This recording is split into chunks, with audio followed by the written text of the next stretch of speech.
Bonjour, dans cette vidéo, je vais vous parler des ondes associées à la matière, qui était l'œuvre d'un grand physicien, Monsieur de Broglie. Comme vous pouvez le voir, l'histoire de la physique a commencé il y a longtemps, bien sûr. Ibn al-Haytham, au Xe siècle, avait beaucoup travaillé sur la lumière et nous a laissé un très bon livre qui s'appelle Al-Manadir, où il a fait un excellent travail sur l'optique géométrique. Et puis, à partir de 1800, on a eu le développement de l'électricité et l'optique ondulatoire, qui ont engendré l'électromagnétisme classique que vous connaissez et qui est élaboré par Maxwell. Après 1900, on a eu la relativité qui a conduit vers la théorie des champs quantifiés, qui est la physique moderne actuellement. En ce qui concerne les corps et la matière, bon, on connaissait les forces. En 1900, on a eu la mécanique classique qui est très développée. Beaucoup de travail sur les gaz qui va engendrer la thermodynamique à partir de 1800. Et puis la mécanique statistique. Mais à partir de 1900, c'est un rebond dans la physique moderne qui va engendrer la mécanique quantique. Et ici, il y a eu l'apparition du problème du corps noir. Et du coup, la mécanique quantique plus la relativité va engendrer la mécanique quantique relativiste. Le problème qui s'est posé, c'est que avant 1900, on n'avait pas une idée sur le comportement corpusculaire de la lumière. Et en plus, la mécanique quantique n'était pas bien connue. L'esprit déterministe aussi de la physique classique, à savoir si on connaissait la position et les vitesses initiales d'un corps, on était capable de prévoir sa position et sa vitesse à un instant ultérieur, mais le principe d'incertitude d'Heisenberg va ébranler toutes ces affirmations. Maintenant, on se retrouve avec une valeur très faible, mais pas nulle de la constante de Planck, et que la vitesse de la lumière est une constante et pas infinie comme pensait le Jean. Donc finalement, ce n'est pas seulement l'expression elle-même des lois physiques qui est intéressante, mais aussi la façon d'y arriver. Comme on peut le voir, on a la mécanique relativiste en considérant c'est fini, ça c'est l'expérience de Michelson-Morley. Si on fait tendre C vers l'infini, on retrouve la mécanique classique, la belle mécanique classique. De même, la mécanique quantique, si h est petite mais différente de 0, on a cette mécanique quantique. Si on fait tendre h vers 0, eh ben, on va retrouver la mécanique classique. Les deux ensemble vont engendrer ce qu'on appelle la mécanique quantique relativiste. Voici une brève histoire de Louis de Broglie, qui était un prince, puis qui est devenu un duc.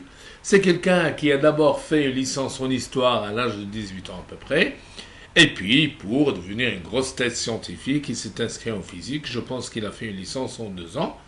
Sa thèse de doctorat va ébranler la physique, et c'est elle qui va donner les ondes qui sont associées à la matière.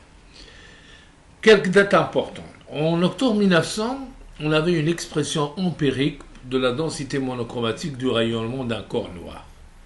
Mais c'était vraiment empirique. En décembre 1900, Planck était prêt pour présenter une formulation un peu rigoureuse du point de vue théorique.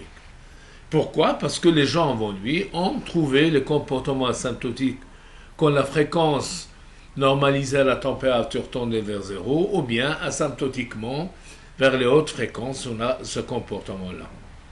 Voici la relation de Planck. Il va la démontrer en partant de la quantification de l'énergie et en posant que E, l'énergie d'une particule est égale à H fois la fréquence.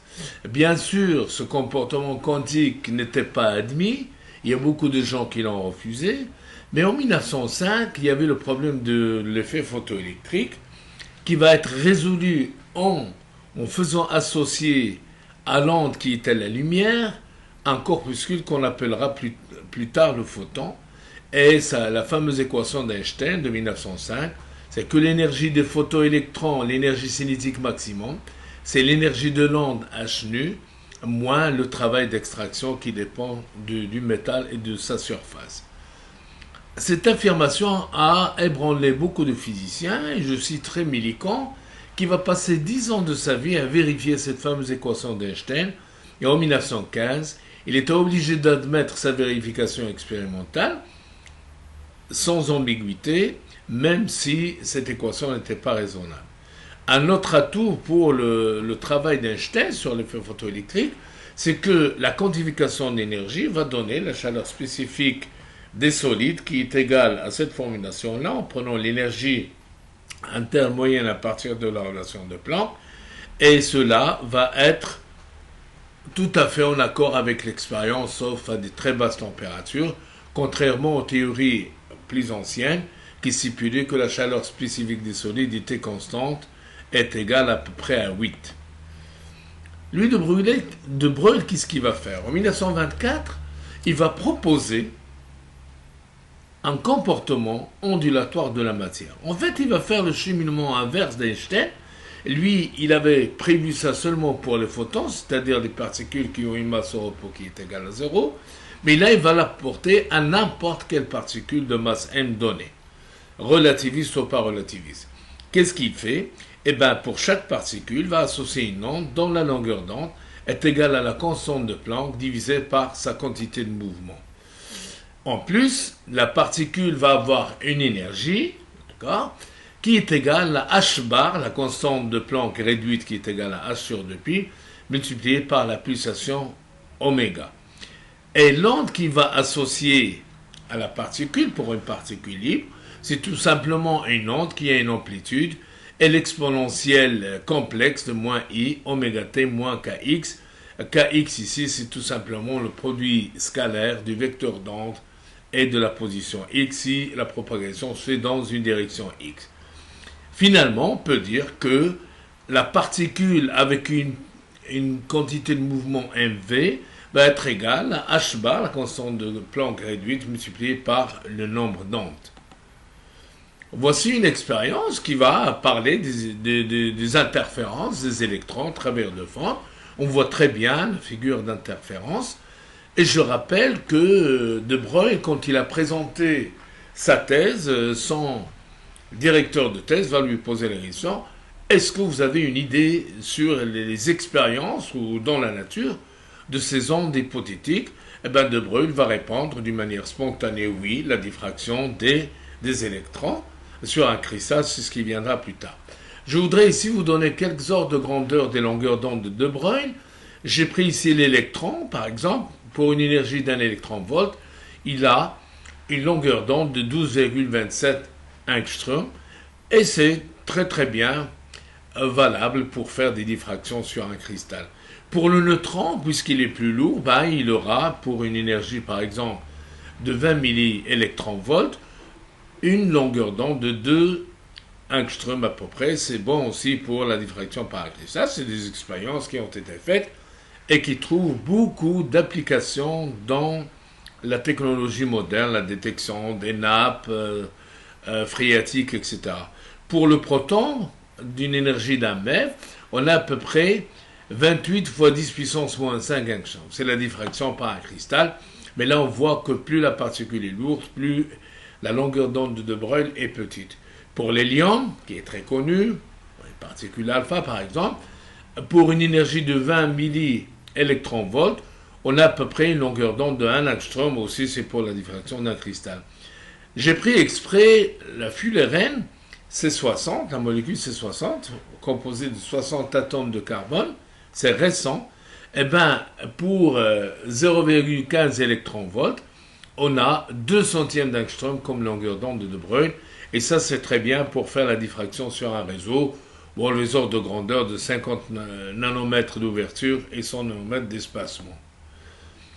La dualité onde-corpuscule a été très bien expliquée dans la thèse de Broglie en 1924. Mais il a fait auparavant de 2 publications, en 1922 et 1923. Qu'est-ce qu'il fait? Partant du fait que pour le photon, l'énergie s'écrit comme E égale à h nu, h la constante de Planck et nu la fréquence de l'onde, et l'impulsion P du photon, c'est son énergie divisée par la vitesse de la lumière. Il va faire correspondre une énergie E et une impulsion P, d'accord, une particule donnée qui a une énergie E et une quantité de mouvement P, une onde telle que la fréquence est nu est égale à E sur H et lambda égale à H sur P. Ici, je montre comment on peut trouver que lambda est égal à H sur P. C'est seulement en 1927, donc 3 ans après la publication de la thèse de Broglie, que Davison et Germer vont faire la première diffraction des électrons par un cristal. La mécanique quantique va commencer réellement un vrai départ. Donc finalement, de Broglie était convaincu que la dualité en corpuscule qui a été développée par Einstein uniquement pour le photon, il va la généraliser à n'importe quelle particule qui a n'importe quelle masse. Quelles sont les propriétés de ces ondes de Broglie? Tout d'abord, on a dit, on associe une onde plane à une particule libre. Si la particule n'est pas libre et elle est plongée ou piégée dans un potentiel, eh ben c'est l'équation de Schrödinger, qui est venue un peu plus tard que tout cela, va s'en occuper. Donc j'ai l'exponentielle EI oméga t moins KR, il manque un si moins ici, A étant l'amplitude, oméga c'est la pulsation, nul c'est la fréquence, et K étant le vecteur d'onde, et K, le module étant le nombre d'ondes. Donc on a le P, la quantité de mouvement, c'est H bar fois le vecteur d'onde, avec H bar, c'est tout simplement la constante de Planck réduite, et nous avons le vecteur quantité de mouvement qui peut s'écrire selon les 3 composantes sur un système cartésien. Nous avons finalement la fonction d'onde, c'est tout simplement une amplitude fois l'exponentielle du complexe I sur H bar fois ET, l'énergie de la particule fois T, moins les composants du produit scalaire du vecteur d'onde fois le vecteur position. Il est très intéressant de voir quelles sont les propriétés de ces ondes, à savoir quelle est la vitesse de phase. Par définition, la vitesse de phase, c'est le rapport de la pulsation au nombre d'ondes. Et on voit que la vitesse de phase, si je multiplie partout par H bar, on va trouver que c'est égal à E sur P. Mais comme E, en relativité, c'est mc carré et P, c'est mv, on va trouver C au carré sur V. Ça montre que la vitesse de phase des ondes de la matière est supérieure à la vitesse de la lumière. Par contre, la vitesse de groupe, par définition, c'est la dérivée de la pulsation par rapport au nombre d'ondes. Je fais la même chose en multipliant par H bar, on voit des E sur des P. La relativité nous donne une relation très intéressante en fonction de l'énergie au repos d'une particule et de sa quantité de mouvement. Et par conséquent, on va trouver que dE sur dP, c'est tout simplement V, V étant la vitesse de la particule. Donc la vitesse de groupe des ondes de Broglie associées à la matière est égale à la vitesse de la particule. Il est très intéressant de dire que les ondes de Broglie ne se manifestent que dans le microcosme.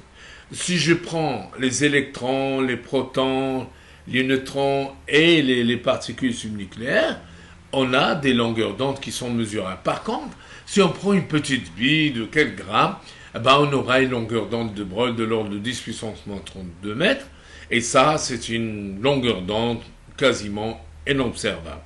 Donc, si je prends, par exemple, les choses microscopiques, on peut avoir des longueurs d'onde qui sont relativement intéressantes pour faire la diffraction des interférences. On a fait des expériences sur les interférences d'un jet de faisceau atomique. Les cas particuliers, si je prends l'électron à partir de ce qu'on a vu précédemment, on fait un petit développement pour trouver la longueur d'onde associée à un électron qui est accéléré sous une différence potentielle V, et le calcul va nous donner 12,27, 1 sur racine de V, V étant en volts, et la longueur d'onde étant donnée en angstrom. Voici quelques exemples. Si je prends un électron de 10, accéléré en 10 volts jusqu'à 1 million de volts, 1 mégavolt, on aura tout simplement des longueurs d'onde de Broglie qui varient de 4 angstroms à peu près jusqu'à 1 centième d'angstrom quand la particule est hautement accélérée. Et j'ai fait la même chose pour le proton. On voit que la longueur d'onde de Broglie est beaucoup plus petite. Pour calculer ces deux protons, il suffit de multiplier par un facteur qui est la racine de la masse de l'électron sur la masse de proton, qui est donnée avec exactitude comme 1 sur racine de 1836,15. Si la particule est de masse non nulle, et si on considère une particule relativiste, la longueur d'onde de Broglie, c'est h sur p comme on a dit, c'est h sur la quantité de mouvement, fois racine de 1 moins v au carré sur c carré, le facteur gamma moins 1, qui est le facteur de Lorentz, qui apparaît très bien dans la relativité. Ce cours de relativité fera l'objet d'une autre vidéo. Le cas nu égale 0 n'est pas envisageable dans cette hypothèse. C'est la partie de la vitesse qui est égale à 0 n'est pas envisageable, parce que ce sera une singularité. Si la particule est de masse nulle, dans le cas de photon par exemple, on a lambda égale à A sur P est égal à AC sur E, et l'énergie de la particule de masse nulle est P est égal à E sur C. Sa quantité de mouvement. Je vous remercie.